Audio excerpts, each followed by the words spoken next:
Bonjour, je m'appelle Jérôme, je viens de Mettey. J'ai eu le coronavirus, je m'en suis sorti. Suis-je immunisé maintenant? Santé, bonjour.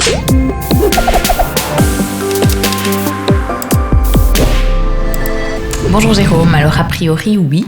Alors pourquoi je dis a priori? Parce que donc c'est une maladie qui est nouvelle, donc on en apprend encore tous les jours. Mais donc ce que l'on sait, c'est que lorsque l'on a des symptômes du Covid et que donc on développe la maladie, au plus les symptômes sont importants, et bien au plus on développe un taux d'anticorps qui est important. Donc le taux d'anticorps peut varier d'une personne à l'autre. Ce que l'on sait également, c'est que si on part avec un taux d'anticorps qui est plus élevé, eh bien a priori on va garder ces anticorps-là plus longtemps, vu qu'on a vu malheureusement que chez certaines personnes qui avaient peu d'anticorps, eh bien qu'après quelques mois, les anticorps finissaient par disparaître. Alors est-ce que ça veut dire pour autant qu'on va refaire la maladie? Eh bien ça, à l'heure actuelle, on n'a jamais montré, on n'a jamais pu démontrer que quelqu'un qui avait eu le Covid refaisait le Covid.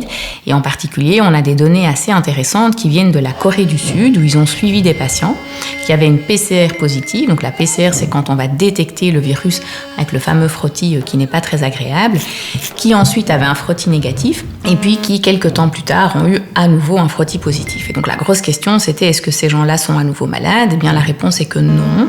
Donc on retrouvait encore du reste de virus, mais ils n'ont jamais développé de symptômes, et surtout, toutes les personnes avec lesquelles ils étaient en contact n'ont pas développé non plus de maladie. Donc, pour résumer, oui, vous êtes immunisé. Combien de temps? Ça, on ne sait pas encore. Moi, j'ai contracté le coronavirus il y a un mois. J'imagine que ça va.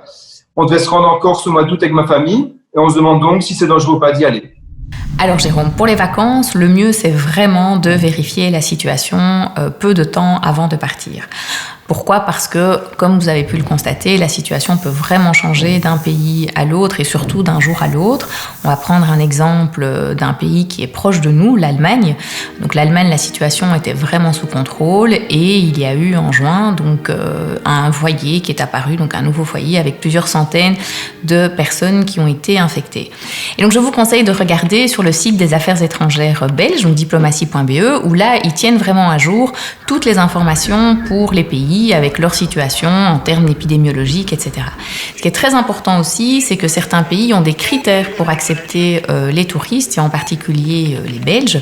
Et donc, certains pays exigent qu'il y ait un frottis, donc de nouveau, le frottis qui n'est pas très agréable, dans les 72 heures avant. Alors, pour ce qui est du transport, pour aller en Corse, vous pouvez aller en avion ou prendre la voiture. Alors, concernant l'avion, si c'est un trajet court, que vous mettez bien un masque, que vous désinfectez bien les mains avant de rentrer, en sortant, a priori, le risque est très faible.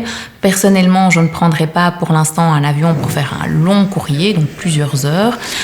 Mais donc pour un petit trajet, ça peut aller. Mais le mieux, ça reste quand même de prendre sa voiture. Donc on embarque toute sa famille avec des petites pauses, on aère, plutôt pour l'instant que de prendre l'avion. Ça, je crois que c'est pas le bon plan.